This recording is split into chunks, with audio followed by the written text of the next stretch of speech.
The snowstorm had arrived earlier than expected. Whipping gusts of wind and swirling white snow obscured the road ahead, making visibility almost non-existent. Ethan clenched the steering wheel of his old, battered truck, trying to push through the blizzard. Beside him, his sister, Anna, sat quietly, staring out the window with wide, apprehensive eyes. Ethan wasn't sure how it had come to this, driving through a dangerous winter storm to an old cabin they hadn't visited in years, but it was happening. Anna had insisted on coming, her voice filled with desperation. "It's the only place that might work," she had said, speaking of the curse that haunted their family, the dark force that had followed them for generations. Ethan didn't believe in curses. He had always been the pragmatic one, the one who found logical explanations for everything. But lately, things had been happening. Strange occurrences. Unexplained sounds. Shadows moving in the corner of his vision. And now Anna, once a bright and carefree soul, was becoming a shadow of her former self. The terror in her eyes was unmistakable. Something was hunting her. He had no choice but to take her to the cabin, hoping to find some kind of answer, some form of safety. The old cabin sat at the edge of the mountain, isolated from the rest of the world. It had been in their family for generations, passed down like a relic from a forgotten time. Ethan had spent many summers there with his parents, playing games and enjoying the tranquility of nature. But as he grew older, he learned about the darker side of the cabin. The whispered stories of a curse that had plagued their family for years, a curse tied to the land, the cabin, and the people who lived there. As they approached the cabin, the storm grew fiercer, but Ethan's determination didn't waver. He would do whatever it took to protect Anna. The truck's headlights cast a weak glow on the cabin ahead, its silhouette barely visible through the heavy snow. The place looked eerie in the storm's embrace, its dark windows staring back at them like hollow eyes. "Ethan," Anna's voice trembled as she spoke, snapping him from his thoughts. He glanced over at her, seeing her fear. "Do you believe me now?" she whispered, her voice barely audible above the wind. Ethan swallowed hard, not sure what to say. He had spent years trying to dismiss the idea of a curse, trying to reassure her that everything had a logical explanation. But as he looked at her, pale and exhausted, his heart ached. He didn't know what was happening, but he knew he couldn't let her go through this alone. The truck came to a halt in front of the cabin, its tires crunching in the snow. They sat in silence for a moment, the weight of the unknown pressing down on them both.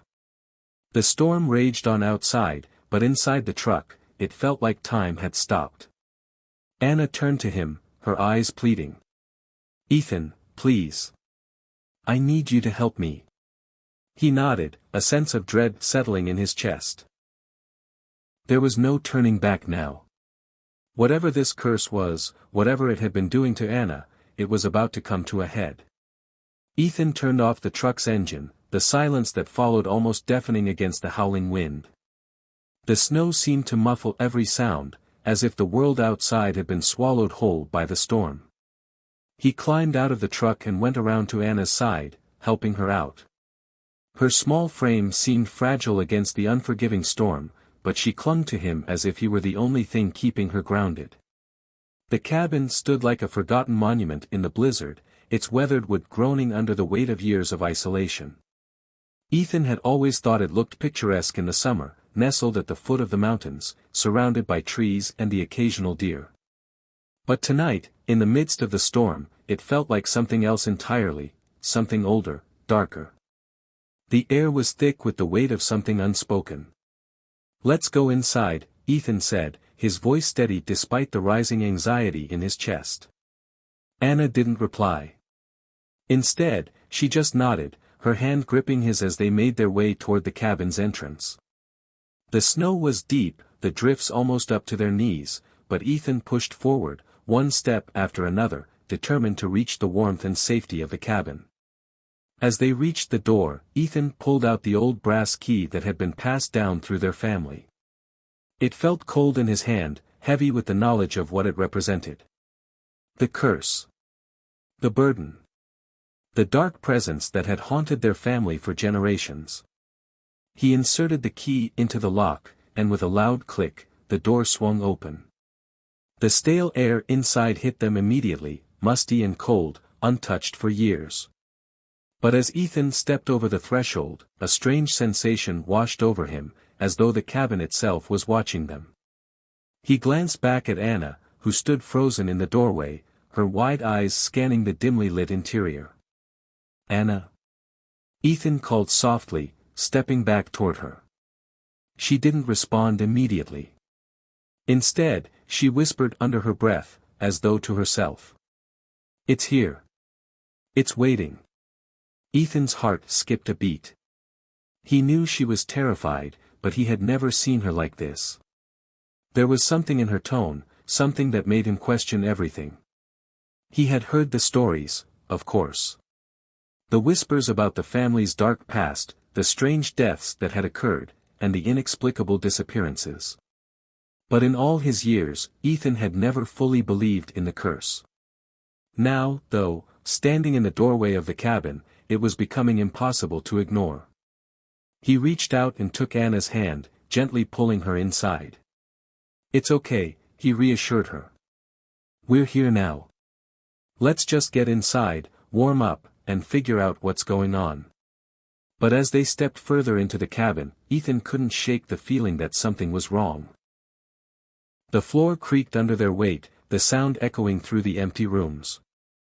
The faint smell of old wood and dust filled the air, but there was something else, something sharp and unfamiliar. It was almost like a lingering presence, as though the very walls of the cabin had witnessed things they were never meant to see. Anna shuddered next to him, her breath coming out in short, visible gasps. "I don't think we should have come here," she whispered, her voice barely audible. Before Ethan could respond, the wind howled again outside, slamming the door behind them with a resounding bang. The sound echoed in the cabin like a warning. Ethan turned to look, his muscles tensing as his gaze fell on the dark hallway that led further into the cabin.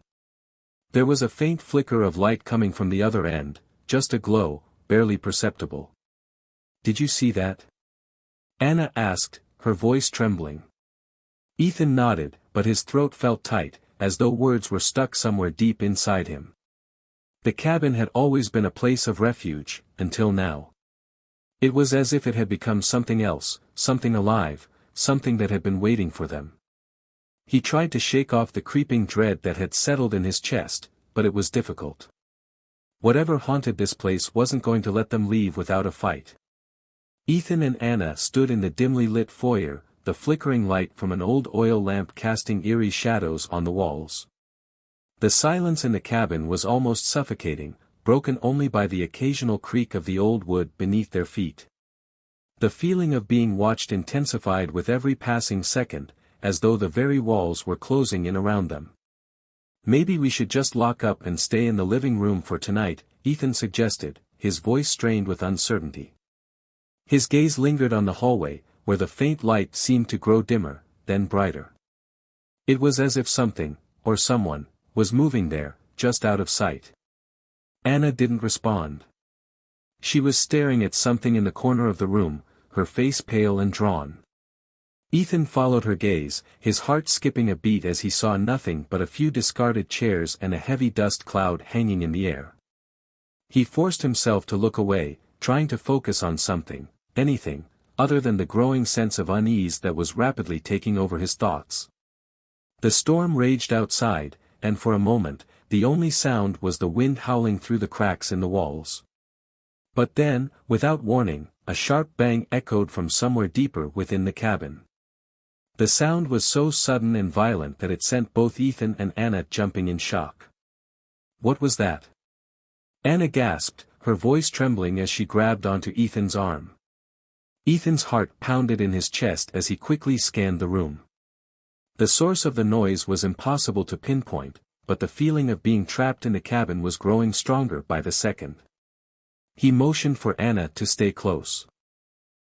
"I'll check it out," he said, his voice hoarse. "Just stay here.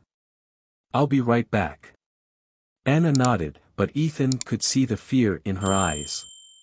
She didn't want him to leave, but she also knew they couldn't just ignore whatever was happening. Reluctantly, she watched as he moved toward the hallway, each step slow and deliberate. The hallway was pitch black, save for the faint glow of light coming from one of the rooms at the end. Ethan's breath caught in his throat as he made his way down the hall, his every instinct screaming that something wasn't right. The air had changed. It was heavier now, thick with an unseen presence that pressed in from all sides. As he reached the end of the hall, the light flickered again, casting long, unnatural shadows across the room.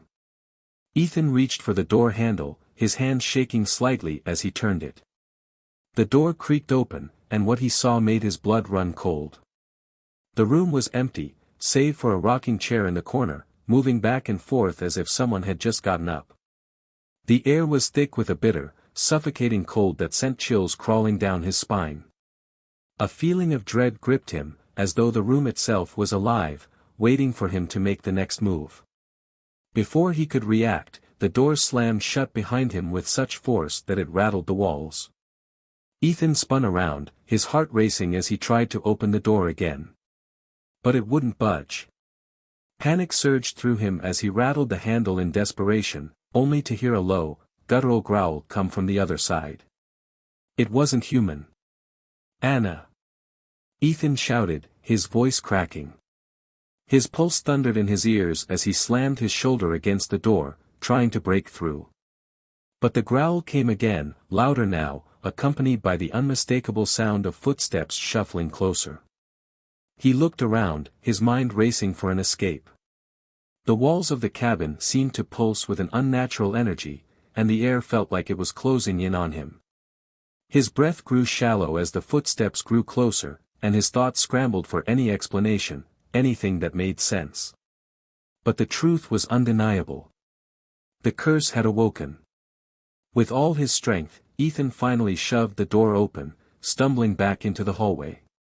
His mind was reeling, his thoughts scattered as he turned back toward the living room. But someone, was standing in his path. Anna's eyes were wide with terror, her face pale as she backed into the corner of the hall. Her body trembled, her lips parted as if she wanted to speak but couldn't find the words. And in the shadow behind her, something was moving, slowly, deliberately. A figure. It was tall and thin, its movements unnatural, jerky. And it was coming closer. Ethan's breath caught in his throat as the figure's face came into view, a grotesque mask of rotting skin stretched over bones, its eyes hollow and empty. The thing grinned at them, its mouth splitting wide open in a smile too large for its face, revealing jagged teeth stained with something dark. Anna screamed, the sound raw and desperate. But Ethan couldn't move. He was paralyzed by fear, watching as the figure advanced. Then, in a blur of motion, the figure lunged, its arms outstretched, and Ethan barely had time to react. He grabbed Anna, pulling her to the side as the thing collided with the wall, slamming into it with an unnatural force that shook the cabin. But it didn't stay down. It was getting up, slowly, its grotesque smile never fading. And this time, it was angrier. Ethan pulled Anna into the living room, his heart hammering in his chest as they both stumbled over the old furniture, desperate to get away from the creature that was still lurking in the hallway. His mind raced, trying to understand what was happening. The creature in the hall, it wasn't human. It wasn't even close to anything natural. He had never seen anything like it, and the terror it instilled in him was paralyzing. Ethan. What was that? What was that thing? Anna whispered, her voice trembling as she pressed herself against the wall, eyes wide and glassy with fear. Ethan didn't answer right away. He couldn't. He didn't know what that thing was, but he knew it was connected to something much older. Something dark. His family had always warned him about the curse. The one that had plagued their bloodline for generations. He had never believed it, he had dismissed it as nothing more than old family lore, superstitions to scare the younger generation. But now, standing in the cold cabin with Anna trembling beside him and that thing hunting them, he wasn't so sure anymore. Anna, he said, his voice tight, I need to tell you something. Something I should have told you earlier. Anna looked up at him, her fear still evident, but something else was there now, too. Confusion. What is it, Ethan? He swallowed hard, feeling the weight of his family's dark history pressing down on him. He took a deep breath before speaking again. There's a curse.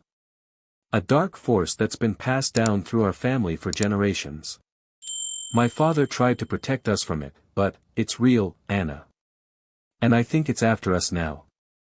Anna blinked at him, unable to fully comprehend what he was saying. A curse, she echoed, her voice incredulous. Are you serious? That thing out there, it's part of this curse. Ethan nodded grimly. I think so. My father, he never talked about it much, but I remember hearing bits and pieces when I was younger. My grandfather would speak about the shadow of the curse and how it was tied to the land. But I thought it was all nonsense. Just stories meant to keep us in line. But now you think it's real? Anna asked, her voice catching in her throat. Ethan's heart sank as he nodded again. Yes. I didn't want to believe it, but after what we saw tonight. I have no other explanation. That thing, it's part of it. Whatever this curse is, it's waking up. It's been dormant for so long, but now it's coming for us. A chill ran down Anna's spine as she took in his words. She didn't want to believe it, but everything about their situation screamed that it was true. The storm, the eerie silence of the cabin, and most of all, that thing in the hallway, it all pointed to something far more sinister than just an old cabin in the woods. We can't just sit here, Ethan, Anna said, her voice rising with panic. We have to leave. We have to get out of here before it gets us. I don't think we can leave, Ethan said, shaking his head. Not while this thing is still here. And I don't think we're meant to leave. Not until it gets what it wants. Anna looked at him, her eyes wide with disbelief. What are you saying? What does it want? Ethan clenched his fists, his jaw set in determination. He didn't have all the answers, but he knew one thing for sure, he wasn't going to let this curse take his sister. Not without a fight. I don't know what it wants, but I do know this, he said, his voice growing more resolute. I'm going to stop it. I'm going to end this curse. I have to. For you, Anna. For both of us. Anna stared at him, unsure of how to respond. She wanted to believe him, wanted to think that he could somehow defeat the curse and keep them both safe. But the fear that had taken root in her heart told her otherwise. How could they fight something so old, so powerful? Before she could voice her doubts, a loud bang shook the cabin once more. The entire house seemed to groan under the pressure of it, the walls rattling as though something enormous was pressing against them. Anna gasped and clutched Ethan's arm. What was that? She whispered. Ethan's eyes narrowed, his pulse quickening. He could feel it, something was coming. He could hear the shuffle of footsteps in the hallway, the low growl of something waiting, patient and hungry. He didn't have much time. They didn't have much time. We need to find a way to break the curse, he said urgently. We need to figure out how to stop this thing, before it's too late. Anna looked up at him, her expression resolute despite the terror in her eyes. What do we do? Ethan's mind raced, but then, in the back of his thoughts, something clicked. His father's old journals. There was a ritual, a way to sever the curse. But it was risky. Dangerous. He wasn't sure if they could even survive it. We need to find the journal. My father kept notes on the curse. There might be a way to reverse it. Anna nodded, her face grim. Then let's find it. Fast. They didn't have a choice. The creature was closing in, and their only hope of survival rested in unraveling the dark mystery of their family's past. The storm outside raged with an intensity that felt almost deliberate, as though nature itself was conspiring with whatever dark force hunted them. Every gust of wind seemed to howl in warning, and the snow hammered against the cabin like an army of unseen hands banging on the walls. Inside, the oppressive silence was occasionally pierced by the ominous creaks of the old structure, as if it were groaning under the weight of its secrets. Ethan and Anna hurried through the cabin, the flickering light from the single candle casting long, erratic shadows along the walls. They moved in silence, their footsteps muffled by the thick carpet beneath their feet, but both were acutely aware of the mounting tension in the air. Every corner they passed seemed to whisper with unease, every shadow hiding something just out of sight. It felt as though the very walls were watching them, listening to their every move. "We need to find the journal," Ethan said quietly, his voice tight with both fear and determination. His hands gripped Anna's as they searched the cabin, each room feeling more suffocating than the last. Anna nodded, her heart hammering in her chest as she fought to stay calm. "Where do we even start?" Ethan didn't answer right away. He was scanning the room, his eyes narrowing as they settled on the bookshelf in the corner. It was filled with dusty old books, most of them ancient family